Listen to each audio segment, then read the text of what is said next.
I could see it on their faces and hear it in their voices. The difference was startling. Two couples, both clients of mine, had daughters who were getting married, but that's where the similarities stopped. Chris and Robin wanted a nice wedding for their daughter Melissa, but Chris hadn't saved a dime since he started working after graduate school. He always figured things would work out, and someone, his parents, his employer, or the lottery jackpot, would provide any money he and his family needed. But now, wedding plans were in full swing, and he had no money to pay for it. Money, or rather the lack of it, consumed him and his relationships with his wife and daughter. Over and over again, Robin and Melissa made plans, but when they presented them to Chris, he grimaced, shook his head, and then exploded, "You know we can't afford that. What were you thinking?" Chris contacted me to ask for advice about managing his money, but in fact, he had no money to manage. The family had spent all they made every month since Chris and Robin got married, so there simply wasn't any money to pay for the wedding. As the reality of his past choices hit him in the face, Chris felt ashamed and humiliated because he wasn't able to provide for his dear daughter's needs. In a short time, his discouragement slipped into depression, and he felt completely hopeless, helpless, and worthless. Still, the wedding plans had to be made, and the stress between Chris and Robin robbed the family of the joy of Melissa's wedding. Eventually, Chris borrowed enough money to have a very modest ceremony, but the damage was done. Every moment and every decision was dominated by the painful lack of money, so relationships were strained. They endured rather than celebrated Melissa's wedding. My other clients, Phil and Trish, had saved plenty of money for their daughter's wedding. No, they hadn't saved enough for swans, skyriders, and Chateau Brown for 400, but they had enough for a beautiful wedding. Phil told me that a wonderful moment came early in the planning when his daughter, Alicia, asked, "Dad, what's our budget for the wedding?" Phil answered with a question of his own. "How much were you thinking of?" She gave him a number, and he replied, "You can add more to that. We have enough, and I want this to be a wonderful, beautiful day for you." Imagine what that did for Alicia's sense of peace as she planned the wedding, and for her relationship with her dad. I talked to Phil a number of times as the weeks wound down to the wedding, and each time he told me something like, "Every day I thank God that we have enough money to provide for Alicia's wedding. That takes such a load off. We're having a blast." Phil's family had some decisions to make, and of course, some of the choices were difficult ones.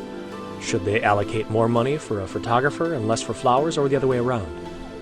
But the difficulty of those decisions pales in comparison to the shame, anger, and anxiety Chris, Robin, and Melissa experienced.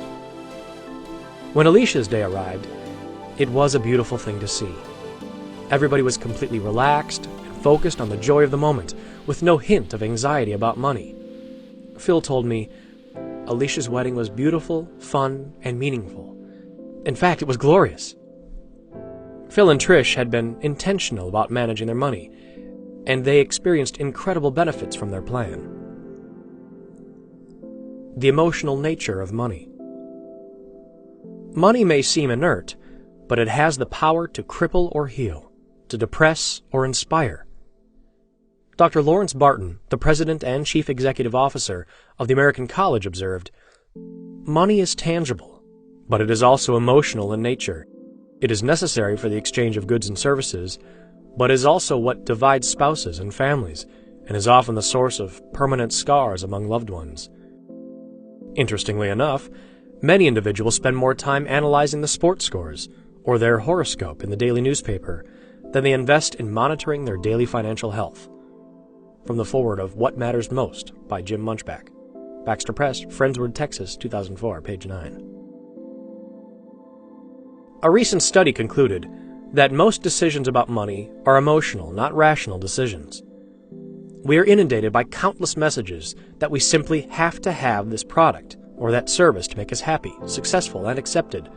But we don't hear any messages about the benefits of saving and investing. So we buy, hoping that this time our purchase will make us feel really good, but with a nagging sense of guilt and anxiety that we'll have to pay for it in another month.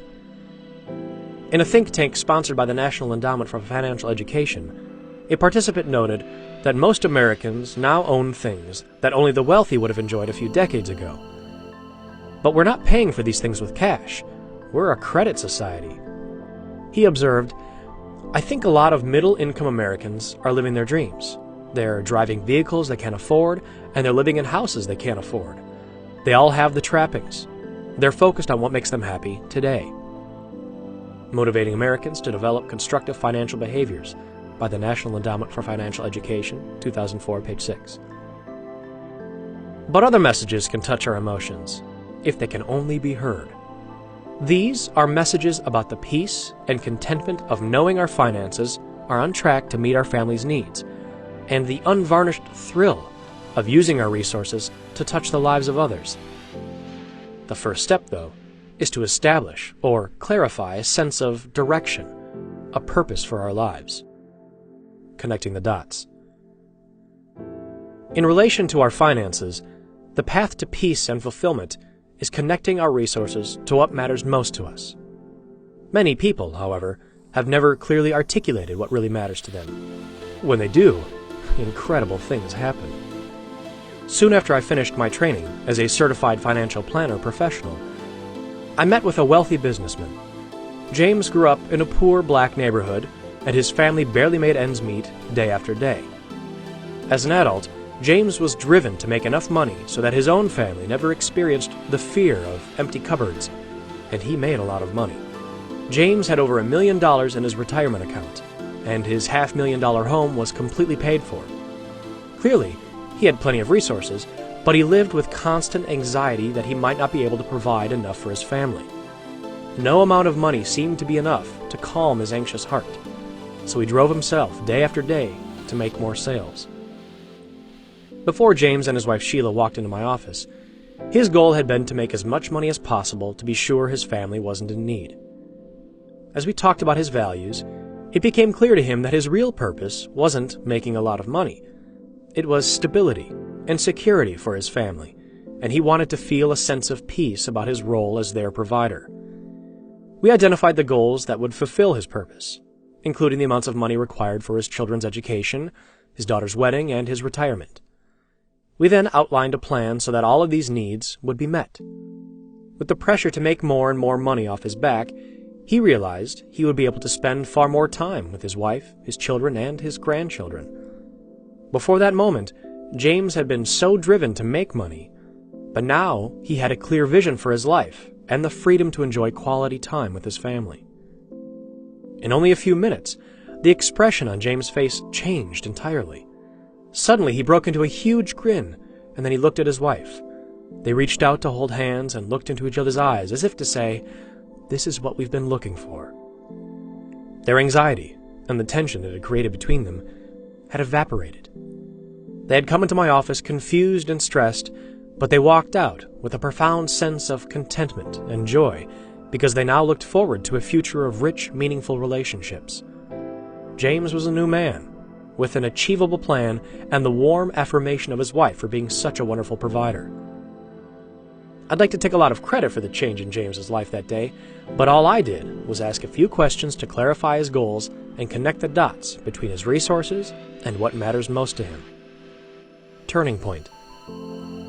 Not long after Connie and I got married, we moved to Austin, Texas, and I got a job making more money than I ever dreamed of making. It wasn't that much, but to me it seemed like a fortune. I was able to buy things Connie and I could enjoy, and for a while, it was wonderful. I sure didn't want to go into debt, but we spent every dime I made. Soon, though, the things I bought weren't enough to thrill me any longer.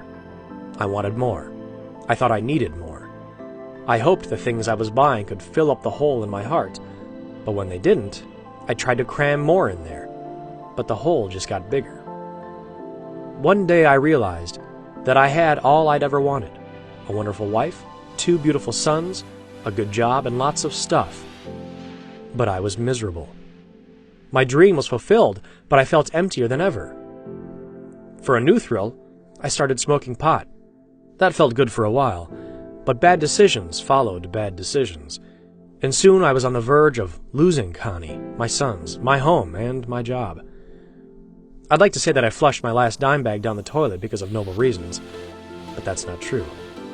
I flushed it because I realized it was costing me way too much money. The answer, I became convinced, was to make even more money. I left my job and became an insurance agent. In that role, I interacted with hundreds of people, and I observed them carefully. Some were just as driven to make money as I was, and they felt just as empty.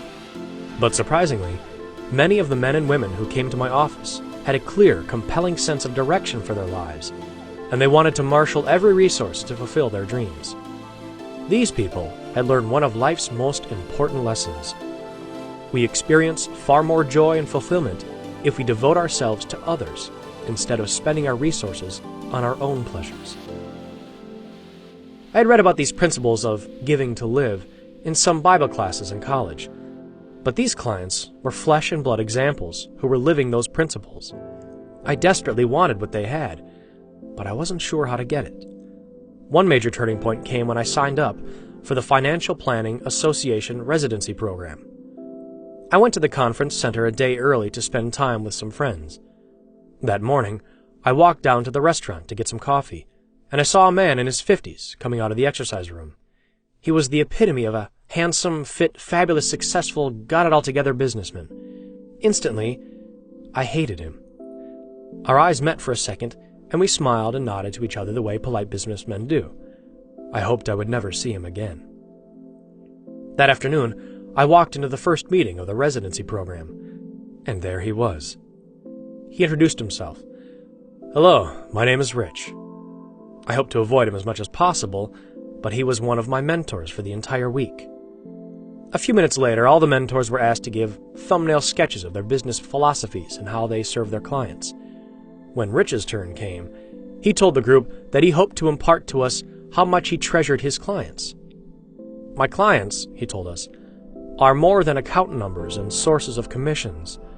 They are people who entrust their hopes and dreams to me." He assured us that what matters most is not how much we know about investments, tax law, or retirement planning, and it's not how well we've perfected a particular set of sales techniques to get them to say yes. It's about the people themselves. Our calling, he said, is amazingly simple and immensely profound. To connect with people on the deepest level, to earn their trust, so they will share with us their dreams for their families and themselves. Instead of focusing on our own goal of getting them to buy a policy or invest some money so we can earn a commission, the focus shifts dramatically to their needs, their hopes, and their deepest desires. At the end of Rich's introduction, he spoke a sentence that has resonated in my heart since that moment. "When clients share their most heartfelt dreams with me, I consider that a sacred trust." Immediately, I realized, that's it. That's what I've been looking for. Relationships based on trust that surface and enhance our most cherished dreams. That's what my clients wanted, but that's what I wanted too. I had been completely absorbed in myself, my pleasure, my goals, my desires, my success, and my comfort. The circle of my life had been reduced to a dot. As a friend of mine says about his temptation to be preoccupied with himself, I may not be much, but I'm all I think about. That was true of me, in spades. When I met with clients, I smiled and tried to look like I was genuinely interested in them, but I was thinking only about selling them products so I could make more money. And in my family, I demanded that they comply with my wishes all day, every day, or I pouted. But Rich and the clients who had modeled a life of purpose were showing me that real life comes from looking beyond ourselves. I remembered what Jesus told his followers. Give away your life, you'll find life given back. But not merely given back with bonus and blessing. Giving, not getting, is the way. Generosity begets generosity. Luke 6:38. I'd probably read or heard that passage dozens of times, but in Rich and my purpose-filled clients, I saw that it's true. Those who lived for a higher purpose than their own pleasure experienced the thrill of touching others' lives and the contentment of knowing their lives really count. The change in my life has been wonderful, if a bit uneven. As I've become convinced that living for others brings the most joy in life, I've certainly experienced far greater contentment than ever before. Instead of demanding my way all the time with Connie and our kids, and my friends and coworkers and neighbors and anyone else in the universe, I really care about them. Instead of using Connie to meet my needs, I'm more concerned about her needs. Believe it or not, I'm learning to listen. Today I see my defect of selfishness far more clearly than I did when I was submerged in it. And now I can more easily identify my selfish attitudes and actions so I can make choices to be more gracious and grateful. But make no mistake, I'm still in process and I have a long way to go. I'm only on the first part of the path. But I'll tell you, even the beginning of the journey of caring for others is far better than the best day of rampant selfishness. Everybody, all the time. Many books about financial management focus almost exclusively on those who are deeply in debt. That's a significant audience, but the financial principles that bring fulfillment and adventure apply to all of us. Getting out of debt brings tremendous relief, but connecting our resources to what matters most produces a delicious blend of contentment and excitement. I believe that's what most of us long for. The message of this book is for three distinct audiences: those in their 20s and 30s who are just starting out and facing new responsibilities, those in their 40s and 50s who are in their most productive years, and those in their 60s and above who live with either great joy or regret because of past choices. Let me describe these audiences a bit more. 20s and 30s. I talk to a lot of young singles and couples who realize that their new responsibilities of work, marriage, children, and home require them to learn to manage their money. Just out of college, many of them spent every penny they made on clothes, cars, ski trips, and anything else their friends were doing. But now, they want to get serious about their finances, and they're looking for some good advice. 40s and 50s. Many people in their 40s and 50s have settled into habits that are established, and maybe as hard as concrete. They found a peer group they want to run with, and they have determined that they need to spend a certain amount of money to be accepted by them. In some cases, these habits include sound financial management. But often, these habits are monsters that need to be fed with more and more money. They're making a lot of money, but they're spending virtually all of it. Others in this stage of life have a lot of money in home equity and in various investments and retirement accounts, but their finances leave them with a mysterious sense of emptiness. Beyond a comfortable retirement, they aren't sure what their money is for. Some in this stage have only a modest amount of money in retirement accounts, but not nearly enough to provide the security their families need. Unless things change, they know they'll need to work until the day they die. Over 60. Older people who come to my office seem to be full of either hope or despair.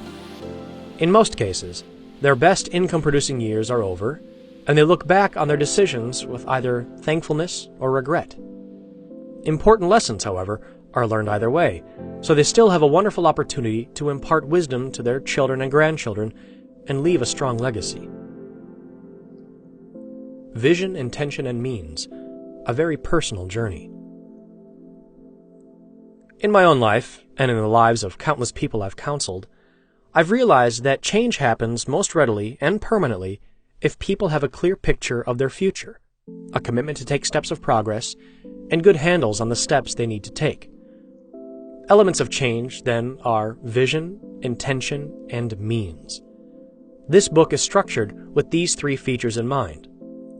The first three chapters focus on creating or clarifying our vision or our purpose in life. As we go through those chapters, some people may think, why is he taking so long to get to the nuts and bolts of budgeting and investing? The reason is that these three chapters are essential to give us direction and motivation for the choices we make in the rest of the book. Chapter 4 takes us through the blueprint for financial success. The analysis we do in this step stimulates our intention to make the changes we need to make. The rest of the book, chapters 5 through 8, describes the principles and resources we can use to achieve the goals we set in the blueprint. Whatever you do, don't miss Chapter 6, Small Steps, Big Payoffs. This chapter shows how seemingly insignificant choices in our daily lives make a huge difference in our financial security and opportunities down the road. For example, our choice of cars. Choosing one with a $200 monthly payment instead of one with a $400 monthly payment can save us enough money to net over $1 million when we're 65. Stay tuned. You don't want to miss that chapter. I make no assumptions about what your purpose in life is or should be. The self-discovery you'll experience in these pages will clarify your life's purpose so you can connect everything you have and everything you do to what matters most to you. As I explained the content of this book to a friend of mine, he gave a half smile and shook his head. He told me, "Yeah, but most of the financial planning books that are written by Christians have the subtle or not so subtle intention of getting people to donate their money to the church's building fund. Is that your angle too?" "No," I told him, "that's not even on my radar. I hope people will think, dream, and plan so they accomplish something that gives them personal fulfillment. That something certainly involves their family's security, but it may also involve serving people in need through a host of organizations. Amnesty International, their church, Habitat for Humanity, or any of dozens of other groups that are trying to make a difference in people's lives." As you've probably guessed, I'm a follower of Christ, so my own purpose in life is shaped to a large degree by my understanding of God's desire for me and every other person who follows Him. The most powerful motivation I've known is the deep sense of gratitude that comes from experiencing the unconditional love and acceptance of Jesus Christ. Knowing His love and acceptance is by far the most incredible experience of my life. But in my work as a financial planner, I meet with Hindus, Buddhists, Muslims, agnostics, atheists, Jewish people, and others from every kind of religious stripe. Most of the principles of spending, saving, investing, and giving transcend all religions. We can apply them no matter what we believe about God. My faith, though, directs me to look beyond my own needs and try to help others. My hope is that this book will give a few aha moments when a light comes on and you realize a truth or an opportunity you'd missed before. Those moments inevitably lead to choices to move in a new direction or go back to a previously beaten path. As you clarify your purpose and connect your resources to what you really value, I believe you'll feel relief and contentment, and you'll celebrate knowing your life counts for something much bigger than yourself. The process of connecting our resources to what matters most is exhilarating, but sometimes it's not easy. In this book, I'm going to ask you to look at some aspects of your life, your heart and your money, as if you'd never seen them before. Have courage. It's worth the trouble. At the end of this introduction and each chapter, you'll find some exercises and reflection questions. When I read books, I get far more out of them if I take a little more time to wrestle with the issues the author presents. These exercises and questions are designed to help you gain insights about your own motivations, perceptions, and goals. I hope you enjoy working through them. And, by the way, they stimulate rich discussions with your family and friends, or in a class or small group. These sections are in 2 parts. Think about it, and going deeper. The first is designed to help you reflect on the connection between your purpose and your finances, and the second part specifically addresses Christian values for those of you who want to follow Christ in everything you do, including how you manage your money. Think about it.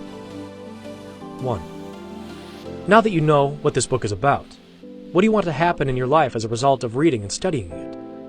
Consider your purpose in life, your closest relationships, your habits of managing money, and your future. Going deeper. 1. Read Luke 6:38 again, and describe what that abundance might look like with regard to your relationship with God, your relationships with others, and your generosity.